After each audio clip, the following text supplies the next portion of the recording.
Whew, folks, look at how beautiful this planet is. This is a really beautiful planet. Planet Earth is absolutely gorgeous. The different colors, the different seasons, the formations of the cloud, the beautiful sun, the stars at night, the moon, despite the moon being, sort of a reptilian creation, or let's say a reptilian reshifting of the position of the moon, but nevertheless it's still beautiful. The planet itself, look at the trees. I mean, it's so beautiful, it's gorgeous. And this isn't just me saying that, this is the cosmic senses, the popular senses. All planets are like humans. They have different personalities, different traits, different strengths, different weaknesses. And one of the strengths of planet Earth, it's the ability of Gaia to heal. The healing force in the planet is so strong. But the other thing, like when the aliens look at the planet, or when the aliens have visited the planet in the past, or they can like sort of just have access to seeing it through the third eye, everybody agrees this is a really, really, really beautiful planet. You see, really beautiful. So go out into nature and just observe and appreciate just how beautiful the planet is, how amazing, how beautiful it is. Right now, this brings me into the this beauty. I always, whenever I come here to nature, and I really feel like the calling to help the planet, let's say, right, to help the planet, to ease up the suffering of all the beings on the planet, and the suffering of the mother Gaia, the planet itself, herself, because it's a soul, just like I'm a soul incarnated in the Said character, the Said human character. There's a soul incarnated in the earth, okay, and it's more of a feminine presence, so we call her she.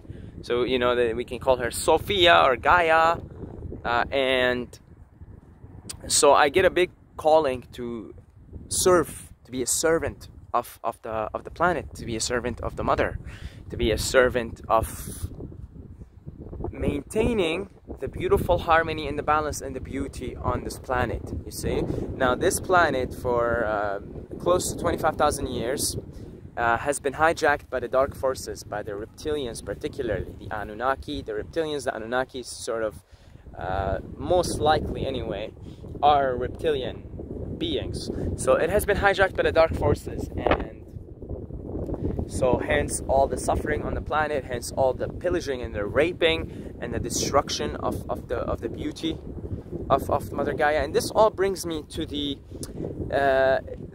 STARSEED mission, or the Wanderer's mission. All right, if you're not familiar with the term wanderer, that's a term that I prefer to use over STARSEED, which is the term used in the Law of One, the material, the Law of One, the raw material. And a wanderer is somebody who has evolved on a different star system. See, look, we have the star system here. What's the star system? It's the sun star system, the sun matrix, the sun star system. Our sun is but one star out of God knows how many stars. And so some other beings, particularly the wanderers, in this, also known as the STARSEEDs, have evolved on different star systems. And they have come down here, they have chosen to incarnate on Earth to help this planet here evolve from its current state in third density to the next level, which is the fourth density. And we come here and we have different missions, different assignments. Some of us take on they go into like the healing with crystals and tarot reading and Reiki, right? Others, like say myself, go into like more of the sharing wisdom and unburying deep truths and knowledge and sharing it with the world.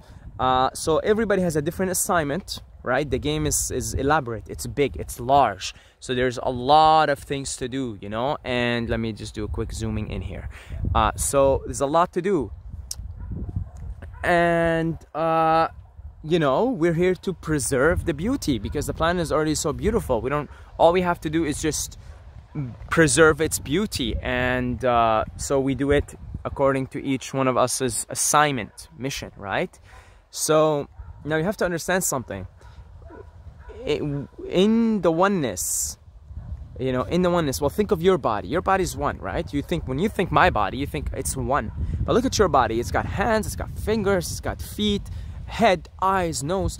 Now, I remember when I got a wrist surgery on my right wrist, I was put in a cast and I couldn't really do much, right? I would go walk around, you know, all I could do is walk with my cast and my arms, right?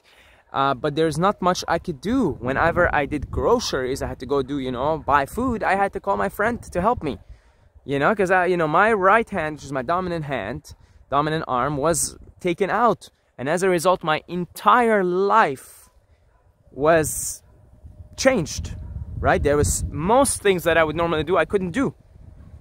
I could not do anymore. You see? All because one small bone, the scaphoid, it's called the scaphoid bone, right? You have like 8 or 9 bones in your wrist. One of them, not even all of them, was broken.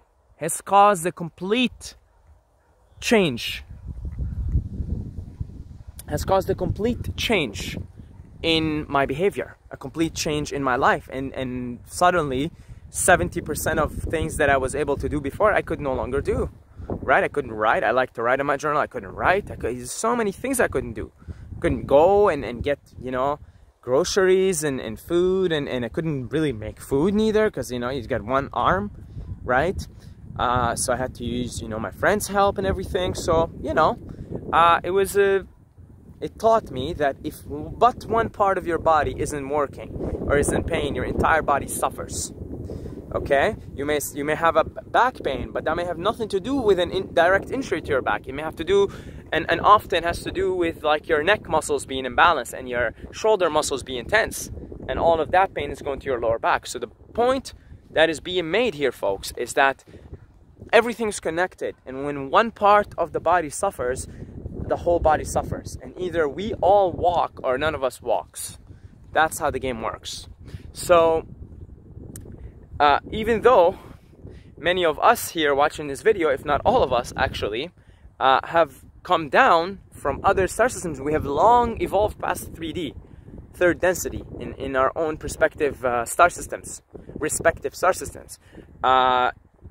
Even though that's the case, even though we have evolved and we're long in the 5th and the 6th density, and like we're in love and wisdom, and our planets and star systems are very peaceful, but it's like, you know what? No, there's other parts of the oneness that are suffering, and that's affecting us. You know, even if it's one planet, even if all the cosmos is peaceful except for one planet, then the entire body suffers. And that's the case here, and that's why we're here, and that's why we're doing what we're doing, and that's the oneness. That's how the oneness works. It either all walks, either we all walk, the whole body walks in perfect health and harmony, or none of the body doesn't walk. None of us walks. You see, so no matter how peaceful you are, no matter how evolved you are, if one part of you, even if it's in the distant parts of the cosmos, it's still you. It's still the oneness.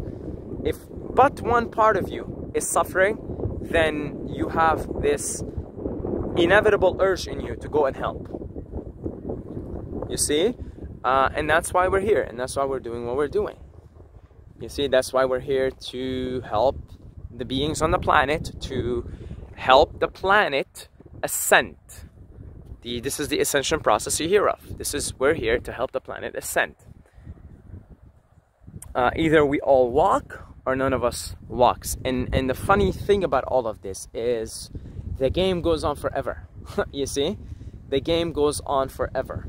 So it's gonna be a long ass time before there is total anonymous peace in all the cosmos and all the parallel multiverses and everything, at which point the game resets again, and it goes on and on and on and on. The contrast is always going to be there, because we are here dispelling the forces of darkness.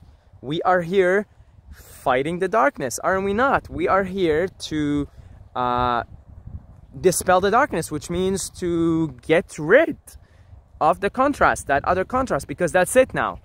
The contrast is no longer needed on this planet. So now the planet is ready to ascend into the light. You see, it's ready to go into positive 4D. So we are here, paradoxically, dispelling the contrast, dispelling the darkness, and yet accepting it as part of what is. Because there will always be that element. In other words, we will always have to do this. No matter how evolved you are, no matter how close you are to source, even when, let's say, all beings return to source and it's all peace, then the game resets. It just resets and boom, back again. Contrast is created once again, and the game goes on, and that's the game. That's just the way it is, folks. Okay, that's just the way it is. So, moral of the story: take a minute to appreciate the beauty of this planet. Take a minute to appreciate the awe-inspiring views, scenes, cloud formations, rain and sun, right? Evenings and mornings. It's all so beautiful. And do your part, what the Hindus call your dharma, your duty. You know, do it, and do it with as much joy in your heart as you can. Don't complain that things aren't very good here, and it's it's a sea of suffering and all that, because that's not really helping. You see, just understand that contrast, it's just the way the game is played. Like, this is, the oneness agreed to it. You see, the oneness agreed that there will be contrast, there will be suffering. The oneness also agreed that it will save itself from that very same contrast that it created. And that's what the Wanderers, aka the Starseeds, are here to do. Okay? Wishing you guys an absolutely beautiful day. And I will see you in the next video.